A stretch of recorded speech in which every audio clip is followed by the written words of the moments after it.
आगाज़ कब से किया और जब आपने ये डिवोटेड होना कैसे चूज़ किया? पहले वर्करी की। जी जी। वर्करी जो सी थी वो कलर लेके फिर दीवारों पे लगा के और यूँ किया करते थे। शाह साहब की अल्लाह पाक उनकी मग़फ़िरत फरमाए, काफ़ी कंपेन की है मुख्तलिफ को बर्दाश्त करते हुए हमने बारूजवान की हमायत बनाई और उसके लिए भरपूर कंपेन की है, पीटीआई ज्वाइन की है, इसकी क्या वजह है? ऊपर का वोट हमने ज़ाहिर शाह साहब को दिया। और जबकि जो मेरे कज़न जो सूबे की सियासत है वो मुल्क को सपोर्ट मैंने बहुत कम अरसे में ही अली मलिक को जांचा है। और आपने बहुत बड़ा सेक्रीफाइस किया है अली मलिक का साथ देकर। ऑब्वियसली आप खुद से जब मेरी बारी आई तो उन्होंने कहा कि जी ये बाल्टी तो किसी और को मिल चुकी है। बिस्मिल्लाहिर्रहमानिर्रहीम। अस्सलाम वालेकुम नाज़रीन इकराम, मैं हूं आपकी मेज़बान डॉक्टर मुक़द्दस मलिक, आपके अपने प्रोग्राम आपकी बात आपके साथ में। नाज़रीन इकराम, इज़्ज़त, शोहरत और दौलत तीन ऐसी अतात हैं जो अल्लाह पाक हर इंसान को नसीब नहीं करते, और अगर दुनिया में ये किसी भी इंसान को मशरती तौर पर, समाजी तौर पर, सियासी तौर पर या ख़ानदानी तौर पर ये नसीब हो जाएँ अतात, तो ऐसे इंसान का अपने माशरे में, अपने इलाके में बहुत मकाम होता है और अपने ख़ानदान में भी उसका बहुत ज़्यादा मकाम होता है। इसी तरह जैसे नाज़रीन इकराम, सियासत एक इबादत है और अगर इस इबादत के साथ साथ इलाक़े में वुज़्ज़त कायम की जाए, इलाक़ा मकीन को टाइम दिया जाए, उनके खुशी और गम में शरीक हुआ जाए, तो ये इबादत ऐसी इबादत है जो अल्लाह पाक के हुज़ूर भी उस इंसान का बहुत मकाम होता है और मशरती तौर पर इलाके में भी उस इंसान का बहुत मकाम होता है। आज हम मौजूद हैं वडाला संधवा में और आपकी मुलाकात एक ऐसी शख्सियत से करवाते हैं जिन्होंने बहुत पहले से अपने ख़ानदान में समाजत का आगाज़ किया और समाजी काम ऐसे किए कि आपके समाजी वर्क की वजह से आपके हल्का अहबाब में वुस्त पैदा हुई, आपके इलाके में आपकी इज़्ज़त जो है वो और ज़्यादा पैदा हुई। म्यू फैमिली से आप बिलोंग करते हैं, इज्तिमाई शादियों का हर साल सालाना प्रोग्राम करते हैं जो सदाए म्यू के नाम से मशहूर है। सियासी और समाजी हल्का ऐसा है आपका कि हर बंदा आपकी इज़्ज़त करता है, आप काबिल इज़्ज़त है। मजहबी तौर पर अगर देखा जाए तो इस्लाम के नुक्ता नज़र को और नुक्ता बयां को बहुत अच्छे से समझते हैं और इलाके में बहुत अच्छे से जानते हैं कि हुकूक़ इबाद का क्या मकाम है, इंसानियत का क्या मकाम है और इस्लाम में अल्लाह पाक ने इंसान के लिए क्या क्या फ़राइज़ दिए हैं। आज हम जिस शख्सियत के साथ मौजूद हैं वो किसी तारीफ़ की मोहताज नहीं, मेरी मुराद चौधरी अब्दुल वहीद म्यू साहब हैं जो समाजी और सियासी शख्सियत हैं। आपने अपने हल्का अहबाब में, अपनी कंस्टिट्यूंसी में मुख्तलिफ़ पार्टीज़ की, मुख्तलिफ़ सियासतदानों की कंपेन की है। अभी रिसेंटली आपने पीटीआई ज्वाइन की है और आपने अली मलिक साहब की बड़ी ज़बरदस्त कंपेन की है, एक जलसा भी किया है। आइए आज हम उनसे पूछते हैं कि उनका मंशूर क्या है और उन्होंने अगर सियासत ज्वाइन की तो उसमें रीज़न क्या थी, और साथ ही वो चूँकि एमपीए के उम्मीदवार थे और आज़ाद इलेक्शन भी उन्होंने कंटेस्ट किया पीपी 41 से, तो उस पर भी डिस्कस करते हैं। अस्सलाम वालेकुम जी। वालेकुम अस्सलाम। कैसे मिजाज हैं आपके? जी अल्हम्दुलिल्लाह, शुक्र अल्लाह का। सही सर, सबसे पहला मेरा आपसे सवाल ये है कि आपने सियासत का बाकायदा आगाज़ कब से किया और जब आपने आगाज़ किया तो इसका शौक़ आपके अंदर कैसे डेवलप हुआ? जी सबसे पहले तो मैं आपका और आपकी टीम जीएम न्यूज़ का शुक्रगुजार हूँ कि वो वडाला संधवा में हल्का 75 डस्का में तशरीफ़ लाए। जी जी। और मैं आपका और आपकी सारी टीम का मशकूर हूँ। Thank you so much sir. और इसके साथ जो आपने कि सियासत की बात है, सियासत जो उनकी है वो तो हर आदमी उसमें शामिल है, वोट देने वाला भी और वोट लेने वाला। एग्जैक्टली। हाँ, वोट देने से वोट लेने की तरफ किस तरह आ गए, जी जी। ये एक आपकी बहुत अच्छी बात है, वो मैं बताऊँगा। जी जी। असल में जो सियासत है ये मुल्क और कौम की खिदमत करना, बिल्कुल सही, और मुआशरे में अफरादों के लिए काम करना, इसको ही सियासत कहते हैं। बिल्कुल सही। सर, आपके अंदर इसका जज्बा, इसकी एक्साइटमेंट, या यूँ कहें कि इसके अंदर डिवोटेड होना, क्योंकि एक सियासतदान को अपने आप, अपना टाइम, अपनी लाइफ और इसके साथ साथ काफ़ी जो ज़रूरी चीज़ें हैं वो डिवोट करनी पड़ती हैं, तो आपने ये डिवोटेड होना कैसे चूज़ किया? हाँ, ये बात भी आपकी ठीक है। असल में सियासत हमने बचपन से सीखी। जी जी पहले वर्करी की। जी जी वर्करी जो सी थी वो हमारे फूफा छज्जू थे, वो यहाँ पे लीड करते थे इलाके को। तो उस वक्त उनके इश्तिहार लगाना, जी जी है जी, मोटरसाइकिलों पे निकलना, उनकी कंपेन और करना। उस वक्त इश्तिहार कपड़े वाले नहीं हुआ करते थे बल्कि छापे वाले हुआ करते थे। तो हम तो वो ज़्यादा डिफिकल्ट छापे था। वाले जी जी जो वो थे उनको लेके और बाल्टी में कलर लेके फिर दीवारों पे लगा के और यूं किया करते थे। तो सियासत से तो हम बचपन से ही इसमें इन्वॉल्व हैं। सही, बिल्कुल। हाँ, इस सियासत में आगे कैसे बढ़े उसमें हालात और मामलात की बात है, उसमें ज़रूरत की बात भी है, और सबसे अहम बात यह भी है कि जो सियासत है ये इबादत है। अगर हम इसको इबादत जानते हैं तो ये हमारे लिए फ़ायदेमंद है। बिल्कुल सही। क्योंकि अल्लाह के हुक्म को आप सल्लल्लाहु अलैहि वसल्लम के तरीके पे मखलूक की खिदमत करने का नाम ही इबादत है, बिल्कुल। और सियासत भी इसी का नाम। आपने डिफरेंट एंगल से डिफरेंट पार्टीज़ की, स्पेशली बाबू रिजवान साहब की आपने कंपेन की है, उसके बाद राना अफजल साहब की आपने कंपेन की है, आपने ज़ाहिर शाह साहब की अल्लाह पाक उनकी मग़फ़िरत फरमाए काफ़ी कंपेन की है, मुख्तलिफ दफ़ा आपने कंपेन की है। सर, आप जो इन तीनों शख्सियात का कंपैरिजन अगर करेंगे जिनकी आप पहले कंपेन करते थे, तो आप हमें क्या बताएंगे उनके बारे में? हाँ, सबसे पहले तो मैं बाबू रिजवान के साथ उसकी कंपेन में गया, उसकी हमायत की और भरपूर हमायत की, और यहाँ तक कि सब चीज़ों को बर्दाश्त करते हुए हमने बाबू रिजवान की हमायत चलाई और उसके लिए भरपूर कंपेन की, और वो यहाँ पे विन भी हुए, एमपी बने। इसके साथ साथ बाबू रिजवान साहब भी अच्छे आदमी हैं, और उसके साथ बाद में हमने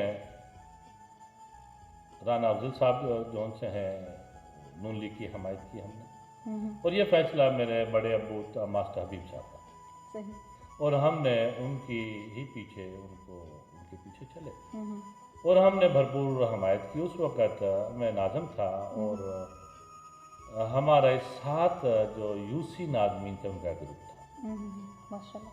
तो हम सब ने मिल के प्रेस कॉन्फ्रेंस की और राना अफजल की हमायत का ऐलान किया।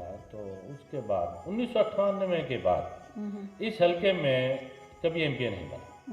1998 के बाद जो यहाँ पे राना अफजल साहब एमपी बने, तो वो मेरे मास्टर हबीब साहब की मरहूम मिन्नत। बिल्कुल सही, यानी कि आपके जो तायाबू तायाबू थे उनकी मरहूम मिन्नत, आपने उनकी सपोर्ट की। सर, जिस तरह से मैंने आपसे डिस्कस किया कंपैरिजन का, इसी तरह मैं आती हूँ NA-75 की तरफ। तो माशाल्लाह से आपने अली असजद मलिक साहब की कंपेन की है, PTI ज्वाइन की है, इसकी क्या वजह है? हाँ, अली असजद मलिक से पहले मैं इफ्तिखारुल हसन ज़ाहिर शाह साहब की बात करूँगा, अल्लाह उनको जन्नत फिरदौस में जगह अता फरमाए। जी जी, वो यहाँ पे मौजूद थे, और जब मैंने पीछे एमपी का इलेक्शन भी लड़ा, हिस्सा लिया, तो उसमें ऊपर का वोट हमने ज़ाहिर शाह साहब को दिया, और जबकि जो मेरे कज़न हैं मोहसिन करामत, उन्होंने वोट PTI को दिया। सही, यानी कि उन्होंने इंटायरली तौर पे पहले से ही जो है PTI ज्वाइन की हुई थी। जी, वो तहसील के नायब सदर भी हैं, सही, तो उन्होंने वोट PTI को दिया और हमने वोट नून लीग को दिया। सही। और उसमें ये भी बात है कि अली असजद मलिक साहब से मेरे ताल्लुकात नहीं थे, बिल्कुल सही, मेरी उससे मुलाकात नहीं थी, उसकी और हमारे दरमियान में कोई ऐसी बात नहीं थी, कोई ऐसी बात नहीं जी, ठीक है। लेकिन अली असजद मलिक साहब को जो हमने उसकी हमायत की, असल में उसके पीछे एक और वजह थी, वो वजह PTI है। बिल्कुल सही, कि मैं पिछले 15 साल से PTI को डिफाइन कर रहा हूँ, लेकिन मैं PTI ज्वाइन नहीं की थी। सही, लेकिन मैं PTI के बारे में बात कर रहा था, क्या बात, और PTI के बारे में कह रहा था कि इमरान खान आने वाला है। तो अफराद इस बात को इस तरह नहीं ले रहे थे, वो समझते थे कि ये बात शायद कुछ ख्वाब की सी है। सही, और इसमें मैं उस बात को ज़रूर कोट करूँगा, मिस्टर रिजवान जो अब वज़ीर माहौलियात हैं, जब ये काफ लीग में थे, और मैं जनरल सेक्रेटरी भी रहा हूँ तहसील 10 के काफ लीग का, माशाल्लाह से जी, तो मैं नाज़म भी था। उस वक्त मैंने कहा कि भाई PTI आ रही है, तो उन्हें यकीन नहीं था। तो लेकिन आज ये बात हकीकत की तरह है कि इमरान खान साहब आए हैं और वो हुकूमत में है, PTI की हुकूमत है। सही, बिल्कुल सही। हाँ, तो इस वक्त जो मैंने पीटीआई की हमायत की, इसमें अली अजीज मलिक साहब आए, उनसे बात हुई, उसमें पी शमीम साहब का बहुत किरदार है और उसके साथ मोहसिन करामत साहब का बहुत किरदार है, बिल्कुल सही, क्योंकि वो पीटीआई के तहसील के नायब सदर थे। बिल्कुल सही। और पीर शमीम साहबजादा पीर शमीम साहब जौन से हैं वो अली अजीज मलिक के पुराने दोस्तों में थे। जी जी। तो इस वजह से भी, और दूसरी सबसे अहम बात यह भी थी कि मेरे मन में भी पीटीआई के सपोर्ट करने का जज्बा मौजूद। बिल्कुल सही, मतलब अंदर अंदर से मोहब्बत थी साथ। हाँ जी। सही। अच्छा सर, मुझे ये बताइए कि पाकिस्तान की अगर सियासत की बात करें तो चूँकि आपने एमपीए का इलेक्शन भी कंटेस्ट किया है, तो आप क्या कहेंगे सियासी पस मंज़र को? 2018 में मैंने PP41 में आज़ाद हैसियत से इलेक्शन में हिस्सा लिया। जी जी। उसकी वजह यह बनी कि चौधरी मोहसिन करामा जो पीटीआई की तरफ से पीटीआई में अप्लाई किया था, तो काफ लीग और पीटीआई की आपस में सीट एडजस्टमेंट की वजह से वो इलेक्शन नहीं लड़ पाए, क्योंकि मैं पीटीआई में नहीं था। तो मैंने फिर आज़ाद हैसियत से इलेक्शन में हिस्सा लिया। बिल्कुल सही। और उसकी बुनियादी वजह भी यह है कि माशरे में सियासत को पॉजिटिव साइन में पेश किया जाए। वेरी गुड, बहुत अच्छी बात की आपने। जी जी। और उसके लिए सबसे अहम बात यही है कि जो माशरे के मसाइल हैं, मामलात हैं, उनके ऊपर नज़र रखी जाए और उनको हल करने के लिए उनकी कोशिश की जाए। बिल्कुल सर, मुझे ये बताइए कि बीइंग अ नाजिम, चूँकि आप PMLQ की जानिब से नाजिब रहे हैं और आप तहसील के आपके पास ओहदा भी था, डेजिग्नेशन अच्छी थी, आप मुझे ये बताइए आपने अपने इलाका में कौन कौन से तरक्याती या फाल काम किए थे? हाँ, ये एक बड़ा ही दिलचस्प तजर्बा भी था और पहली दफ़ा मैं नाज़िम बना था। जी जी। तो ज़िली हुकूमत के साथ हमारी अंडरस्टैंडिंग नहीं थी। सही। जबकि काफली का ही मैं नाज़िम भी था और काफली का चेयरमैन भी था, नाज़िम भी था ज़िले का, लेकिन अंडरस्टैंडिंग नहीं रही।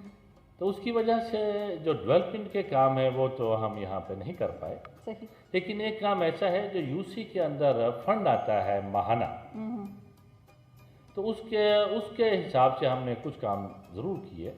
और उसमें जो सबसे बड़ा काम हमने किया वो अपने वडाला संधवा की जो जनाजगाह है उसके जो छत है वो 4 दीवारी थी, वो हमने उससे शुरू की। और अल्हम्दुलिल्लाह उसके हमने 6 पिलर बनाए सिर्फ, और उसके ऊपर की दूसरी छत डाली। तो उसके बाद इसके साथ एक और अहम बात भी है कि अफरादों में जज्बा है काम करने का। तो फिर उस जज्बे को मैंने इस तरह देखा कि हमने यूनियन काउंसिल के फंड से जो हमने वो बनाया था, फिर वडाला संधवा के मुखैर हजरात मिल के उन्होंने उस सारे ही वो जनाजगाह को लेंटर भी डाला, क्या बात, और नीचे उन्होंने फर्श भी डाले और उसको मुकम्मल तामीर की। चौधरी साहब, डेरेदार होना, कल्चरल होना, ये पंजाब का कल्चर भी है और पंजाबियों का शेवा भी है। और आप चूँकि पंजाबी सूबे में ही रहते हैं, भले आप बिलोंग म्यू फैमिली से करते हैं, आप मुझे ये बताइए सर कि आपके अंदर कल्चरल होना, डेरेदारी का शौक़ ये कैसे डेवलप हुआ? असल में कल्चर और जो डेरेदारी है ये आपको आबाई तौर पर मिलती है। बिल्कुल सही। और आपका वो सवाल कि आप पंजाब में रहते हैं, जजाय के म्यू हैं, लेकिन मैं इसकी एक तस्दीक करना चाहूँगा जो तारीखी हवाले से भी है। वो ये है कि जो ज़िला गुड़गांव है वो पंजाब का आखिरी ज़िला है। अगर बात की जाए फलाही कामों की, और जिस तरह से आप बहुत बड़ा फलाही काम कर रहे हैं कि इज्तिमाई शादियों का करवाना, और आपके साथ आपकी टीम मिलकर जिस तरह से भी आप इसको कर रहे हैं, आप मुझे ये बताइए कि इसके अलावा आपने समाजी काम में से कौन कौन सा ऐसा काम किया जिससे आवाम मुस्तफ़ीद हो? इसकी मिसाल मैं नाज़मी के ज़माने से दूंगा। जब मैं नाज़िम था तो उस वक़्त हमने अपने वडाला संधवा में सफाई के निज़ाम की तरतीब बनाई, यानी कि वो जो ड्रम होते हैं तेल वाले वो लिए, उनको 2 हिस्सों में किया और गांव के मुख्तलिफ चौराहों और गलियों में वो रख दिए गए। और मैंने एक ट्राली भी अपनी पॉकेट से ख़रीदी, छोटी, क्योंकि वडाले के अंदर वो ताकि घूम सके, और ट्रैक्टर मेरे घर का था। तो मैं और हमारे कुछ दोस्त खुद उन ड्रमों को, भरे हुए ड्रमों को, गंदों को हम ट्राली में अनलोड करते और फिर वहीं पे रखते और वो जो कूड़ा करकट था उसे गांव से बाहर जाके किसी जगह पे हम जाके उसे फेंकते हैं। सही, तो ये बात है। माशाल्लाह माशाल्लाह। तो इसमें सर मैं समझती हूँ कि बहुत मेजर रोल आपका था कि आपने मोटिवेशन इतने अच्छे से इलाका मकीनों को दी। हाँ, Obviously, sir, ये बात भी माशाल्लाह है, से, हाँ। लेकिन इसके साथ इसमें एक ख़ास किरदार है, वो हमने अपने बड़ों से सीखा है। उन्होंने हमें ऐसी तालीमात दी हैं और हमने उनको देखा है प्रैक्टिकल लाइफ में, तो हमने उनसे सीखा है। और जो हमने सीखा है अपने बड़ों से, वही हमने आगे उसको देने की कोशिश की। बिल्कुल सही, बहुत अच्छी बात आपने की। सर मुझे ये बताइए कि अली असजद मली साहब और NA-75 की जो सियासत है, पूरे हल्का की सियासी पस मंज़र पर आप क्या कहेंगे? हाँ, ये इस वक्त का बहुत अहम सवाल है। और इस वक्त जो NA-75 जी, जी। है वो नेशनल ही नहीं रहा, वो इंटरनेशनल हो गया, बिल्कुल सही बात है। और इसमें बहुत सारी चीज़ें ऐसी हैं। उससे पहले कि मैं अली असजद मल्ली और मोहतरमा नौशीन के बारे में कुछ कहूँ, उससे पहले मैं कुछ ये कहना चाहूँगा कि इस इलेक्शन में इदारों को भी जानने का पता चला। जी जी, इदारों को अपने किरदार के बारे में पता चला, बिल्कुल अपनी सही। कमियों के बारे में पता चला, और उसको बेहतर करने के लिए उन्हें और क्या करना होगा उसका भी उन्हें पता चला। Very good. और मौजूदा हुकूमत जो ये बात कर रही है कि जो रिफॉर्म्स हैं, ये इस इलेक्शन से उन रिफॉर्म्स की ज़रूरत बढ़ गई। बिल्कुल, इसलिए सब जमातों को इस बारे में ज़ाती इख्तलाफात छोड़कर बिल्कुल सही। इज्तमायत की बुनियाद पे, क्योंकि ये अवाम के वोटों से आए हैं सब, चाहे PTI है, नून लीग है, पीपल्स पार्टी है, NP है, any अदर जो भी जी जमातें जी आई जी, हैं, जो भी है, सब की सब अवाम के वोटों से आई। बिल्कुल सही। इसलिए अवाम के बारे में, अवाम के वोट के बारे में, अवाम के वोट के तकद्दुस के बारे में इन सब जमातों को अपने ज़ाती इख्तलाफात को बरोए साइड पे रखते हुए जी जी, इस बात को शोर करना होगा कि आगे इलेक्शन जो से है और बेहतर हो। बहुत अब मैं बात कर लेता हूँ अली असजद मल्ली की और मोहतरमा नौशीन साहिबा की। जी जी, असल में नौशीन साहिबा पहली दफ़ा सियासत में आई हैं, जी जी, तो उनके वालिद साहब जो उनसे थे वो इस हल्के में MNA रहे और काफ़ी अरसे से ही वो MNA थे। बिल्कुल सही, तकरीबन 40 यानी ईयर से। अगर यूं कहा जाए तो कम नहीं होगा कि इस हल्के में वो पिछले 30 से 35 साल से ही चले आ रहे थे। जी जी, उनकी अपनी एक ख़ास बात थी। एक बात तो ये थी कि वो पीरों का घराना है, बिल्कुल और जो कि माशरे में एक अकीदत की बात भी है। बिल्कुल सही, और उसके साथ दूसरी बात, मैं कंजूसी से काम नहीं लूँगा, बिल्कुल सही, बिल्कुल मैं ऑब्वियसली बिल्कुल कंजूसी से काम नहीं लूँगा। जी जी, उसमें यह भी है कि इफ्तिखार हसन साहब, ज़ाहिर शाह साहब मरहूम जो से थे, अल्लाह उनको मग़फ़िरत फरमाए, उनकी जो फिरदौस में जगह अता फरमाए, आमीन। वो आवाम की गमी खुशी में पहुँचते थे। इसलिए बेशक कि उन्होंने हल्के में काम नहीं किए, हल्के में इतने बड़े प्रोजेक्ट नहीं किए, नहीं किए, लेकिन उन्होंने जो अवामी मेल मिलाप था वो उनका ज़्यादा था।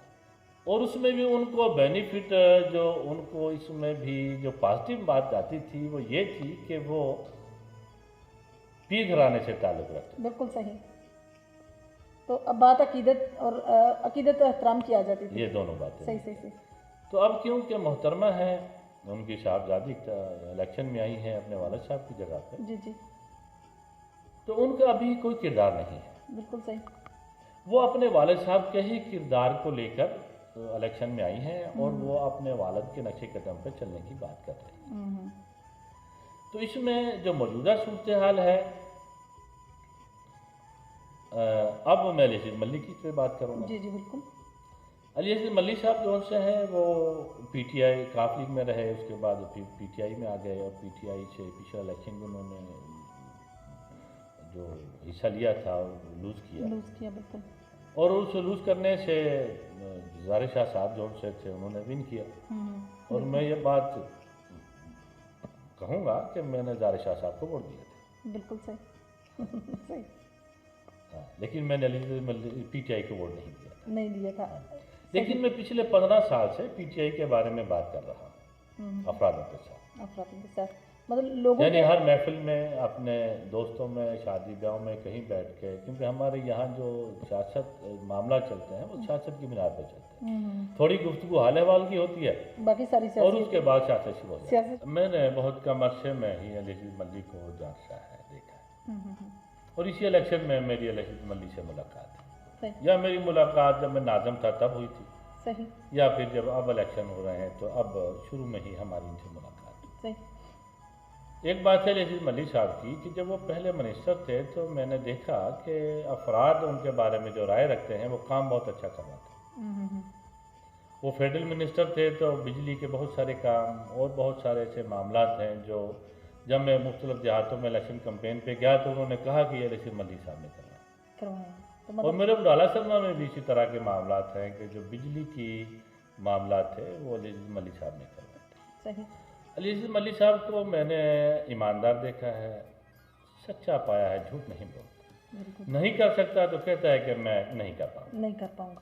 सही झूठ का सहारा नहीं लेता और सच बात कह देता है। और कई दफ़ा सच बात सामने वाले को अच्छी नहीं अच्छी नहीं लगती, लगती, बिल्कुल ये अच्छी एक बात। अलग बात हो सकती सही सही बिल्कुल सही कहा। है। और इमरान खान साहब के साथ अली मल्ली साहब उस विज़न के साथ खड़े होते हैं और जब वो उनकी बातें हैं वो भी इमरान खान साहब के लिए ही है। और जिस तरह की इमरान खान साहब बात करते हैं ऐसे ही अली मल्ली साहब मुल्क के बारे में बात करते हैं। बिल्कुल सही माशाल्लाह से। सर इलेक्शन की बात आए और इलेक्शन कंटेस्ट करने की, आपने जिस तरह से एमपीए का इलेक्शन कंटेस्ट किया और आप एमएनए के उम्मीदवार थे इलेक्शन के, आपने बहुत बड़ा सेक्रीफाइस किया है अली मल्लिक का साथ देकर। ऑब्वियसली आप खुद से उम्मीदवार थे। आप मुझे ये बताइए कि इलेक्शन कंटेस्ट करने की बारी आए तो फिर आप किस लेवल पर इलेक्शन कंटेस्ट करेंगे? हाँ, ये बहुत सख्त सवाल है क्योंकि लेकिन इसके अंदर एक बहुत सारी बातें अच्छी भी हैं। वो यह है कि जब मैंने पिछला इलेक्शन जो 18 का था एमपीए का किया तो मैंने एमएनए के कागजात भी जमा करवाए थे। सही मैं उस वक्त भी एमएनए का उम्मीदवार था।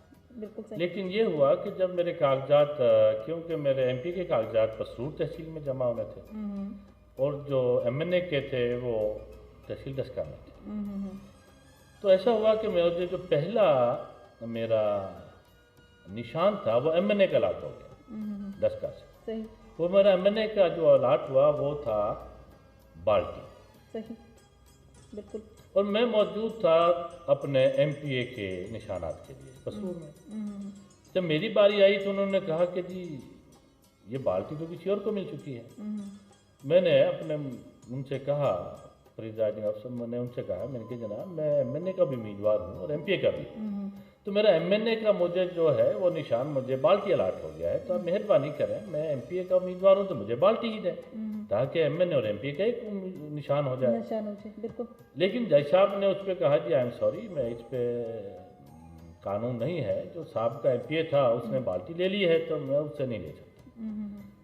तो उसने मुझे एक सजेशन भी दी, उसने कहा जी इसके लिए आप हाई कोर्ट चले जाओ।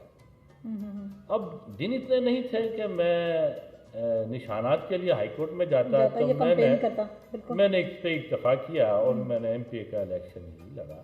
और अफरादों को मैंने अपने एमएनए के उम्मीदवार के बारे में नहीं बताया। तो उस वक्त भी मैं एमएनए का उम्मीदवार था। अगर मुझे एक ही निशान अलाट होता तो देखने वाले देख लेते कि क्या हो रहा है।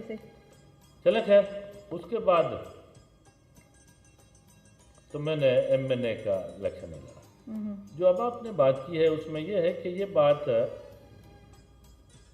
इस तरह भी है कि अली मल्ली की हमायत हमने की और इसमें मैंने पहले ही बताया कि 3 बड़ी वजूहत। एक वजह यह है कि मेरा कज़न जो सा है वो पीटीआई का नायब सदर था तहसील दस्ते का, और दूसरी बात यह है कि मैं भी पिछले कई 15 सालों से पीटीआई के बारे में बात कर रहा हूँ। और तीसरी बात ये शामिल हुई कि अली मल्ली साहब हमारे पास आए और बातचीत हुई। तो ये बात जब आप पार्टियों के अंदर होते हैं भी पार्टियों का डिसीजन होता है। सही बिल्कुल। कि वो किसको किस तरह देखना चाहते हैं। बिल्कुल सही। तो इसलिए ये पार्टी का डिसीजन के साथ बात है कि जो पार्टी डिसीजन करेगी हम उस बात की हमायत करते हुए उस बात को मानेंगे और उसके साथ चलेंगे। बिल्कुल सही। सर 10 अप्रैल को जो इलेक्शन अगर होगा, डेट तो दी गई है, अगर हुआ इलेक्शन तो आप अपने NA75 के आवाम को, PP41 की आवाम को क्या मैसेज कन्वे करेंगे? हाँ, इसमें एक बहुत अहम बात है, वो मैं आपके साथ ज़रूर शेयर करूँगा जी जी। कि ये वो हल्का है जिसको इसमें जो अब जो ज़िमनी इलेक्शन हो रहा है, इससे पहले जो इसका ज़िमनी इलेक्शन था वो नवाज शरीफ ने सीट को खाली किया था, तो तब हुआ था। सही। यानी कि जब नवाज शरीफ वज़ीर ख़जाना बने थे तो 2 सीटों से उन्होंने इलेक्शन लड़ा था, एक हमारे ये हल्का था और एक मॉडल टाउन था। उन्होंने इस सीट को छोड़ दिया था तो यहाँ पे ज़िमनी इलेक्शन हुआ था, और उसके बाद उस वक्त हम मुस्लिम लीग के साथ थे। सही। और उसके बाद अब आके दोबारा इस हल्के में ज़िमनी इलेक्शन, ठीक है, और इस ज़िमनी इलेक्शन में हम पीटीआई के साथ हैं। और इसके असरात आपने देख ही लिए हैं हल्के में कि हमने अली मल्ली से ये कहा था कि अली मल्ली साहब, हम आपको 40,000 वोट देंगे, माशाल्लाह, बाकी वोटों का आप बंदोबस्त आप कर लें। ठीक है, ये हमारा 40,000 वोट आपको डलेगा। क्या बात है, फंटास्टिक। और अल्हम्दुलिल्लाह ऐसा ही हुआ। सही। लेकिन उसमें अब पूरा ही हल्के को उठा के देखिए, गोजरा, सिरावाली, पूरे हल्के को उठा के देख लें, और पिछला जो रिजल्ट है वो उठा के देख लें, तो उसमें आपको पता चलेगा कि हमने जिस तरीके से अली मल्ली साहब की हमायत की है, उसमें जिन पोलिंगों पे कभी अली मल्ली पीटीआई नहीं जीती, जी जी, उनसे भी जैसा कि सबसे बड़ा नाम मैं लूँगा तो एक गोजरा गांव है डस्के के पली तरफ, जी जी, और उसके साथ आगे है मित्रावाली। मित्रावाली, बिल्कुल। गोजरा से आज तक नून लीग के अलावा कोई नहीं जीता। तो ये रिजल्ट जो इस दफ़ा का है, इस दफ़ा भी वहाँ पे पीटीआई जीती। सही। नून लीग नहीं देती, नहीं जीती। और इसकी 2 वजूहात है। इसकी वजूहात 2 ये है कि ये पहली दफ़ा हुआ कि इस हल्के में जो वोटर ने अपनी राय तब्दील की। पहली दफ़ा हुआ है कि इस ज़िमनी इलेक्शन में वोटर्स ने अपनी राय अपनी राय तब्दील की। बिल्कुल सही। इससे पहले इस हल्के की राय नून लीग की तरफ थी, लेकिन इस दफ़ा बहुत ज़्यादा तादाद में जो राय है वो पीटीआई की तरफ गई, और उसकी वजह यह है पीटीआई की तरफ जो राय गई है उसमें इमरान खान का ईमानदार होना, जी जी, और उसके विजन का होना, और उम्मत मुसलमान के लिए और पूरी दुनिया के लिए इमरान खान का बात करना, ये वो बातें हैं जो इस हल्के की आवाम जान गई। बिल्कुल सही। और इसीलिए उन्होंने अपनी राय को तब्दील किया और वो पीटीआई की तरफ गए। सर, जो आवाम टैक्स या महंगाई से परेशान है उनको आप क्या कहेंगे, और कौन सा ऐसा मौसर जो है वो मैसेज उनको कन्वे करेंगे? अच्छी बात है, लेकिन आज के वक्त में काफ़ी मुश्किल हो गई है कि निज़ाम हुकूमत जौन से हैं वो टैक्स से चलते हैं। बिल्कुल सही। जब टैक्स ही नहीं होंगे तो निज़ाम हुकूमत कैसे चलेगा? सही। हाँ, इसमें एक बात ज़रूर है कि जो मैं शेख रशीद साहब की इस बात से इत्तफाक करता हूँ कि जो फैक्ट्री मैन होते हैं वो हालात के साथ अपना फ़ायदा देख के बदल जाते हैं। बिल्कुल। लेकिन जो आवाम होती है ये फ़ायदा देख के नहीं बदलती। बिल्कुल। ये फ़ायदा देने वाले के साथ खड़ी होती है, ऐसे ही। और सबसे ज़्यादा तादाद गरीब अफराद की होती है। इसलिए टैक्स जो सा है वो उनसे लिया जाए जो इसके मुस्तहक है, और ज़रूर लिया जाए ताकि वो आम आदमी पर खर्च हो सके। और टैक्स के बगैर निज़ाम हुकूमत नहीं चलती है, और ये एक हकीकत है। बिल्कुल सही। बहुत इम्पोर्टेंट चीज़ जो है वो मेरे माइंड में आई है कि जिस तरह से 15 ईयर पहले की आप बात डिस्कस करते हैं कि आप पीटीआई को डिफेंड करते रहे हैं, आप मुझे ये बताइए कि पीटीआई को 15 साल पहले डिफेंड करना और अभी पीटीआई के साथ हमदर्दी या मोहब्बत रखना, इसको आप किस तरह से बयान कर पाएंगे? कहेंगे कि इससे पहले हम पीटीआई के बारे में बात करते थे, इसको डिफेंड करते थे अफरादों के सामने। इस दफ़ा हमें मौका मिला है कि हम प्रैक्टिकली तौर पर पीटीआई के लिए काम करें। बिल्कुल सही। और इसके पीछे जो वजह है वो ये भी है कि पाकिस्तान के लिए काम करना। आपसे ये बात करूं कि जिस तरह से आप उनके विजन की या जिस तरह से आप उनकी शख्सियत को एलेबोरेट कर रहे हैं, क्या आप कंपैरिजन करें पिछले भी दोनों पार्टीज़ का, पीपल्स पार्टी का और नून लीग का, तो अभी आप इनके कंपैरिजन में आप क्या कहेंगे? हाँ, इसको मैं इस तरह कहूँगा कि उस वक़्त इमरान खान साहब नहीं थे। उस वक़्त पीपल्स पार्टी थी और पीपल्स पार्टी की जो क़यादत थी वो मोहतरमा के पास थी। वो एक विजन रखती थी और इंटरनेशनल इशू के ऊपर भी उनका एक ख़ास बात थी और वो बाहर बड़े यूनिवर्सिटी से पढ़ी हुई थी और वो दुनिया के बारे में जानती थी। बिल्कुल सही। दूसरी बात, अगर मैं मुस्लिम लीग की बात करूं तो ये भी एक ज़माने की बात है कि उस वक़्त उनकी ज़रूरत थी। और इन सब बातों को मैं अगर चंद एक फ़िक्रे में लेकर आऊँ तो वो ये है कि जो भी पाकिस्तान के लिए काम करेगा, मुल्क पाकिस्तान के लिए जो काम करेगा, पाकिस्तान की आवाम और पाकिस्तान उसको अपने कांधों पर रखेगी, अपने सर पर रखेगी। और जो पाकिस्तान के लिए काम नहीं करेगा, आवाम उसको अपने कंधों से, अपने सर से उतार देगी। बिल्कुल सही। जी तो नाज़रीन, ये थी चौधरी अब्दुल वहीद साहब की गुफ्तगू जो आप लोगों ने सुनी और बहुत अच्छे से क्लैरिफिकेशन किया उन्होंने हर पहलू से। ज़ाहिर शाह साहब के बारे में भी उन्होंने बहुत अच्छी राय दी है और इसी तरह अली अस्टद मलिक साहब के बारे में भी बात की है कि उन्होंने कभी अपनी लाइफ में कोई झूठ नहीं बोला, उसकी कोई वजह नहीं बनती। इंशाल्लाह मेरी और आपकी मुलाकात होगी फिर किसी नए प्रोग्राम में, तब तक लिए इजाज़त चाहती हूँ। अल्लाह हाफिज़।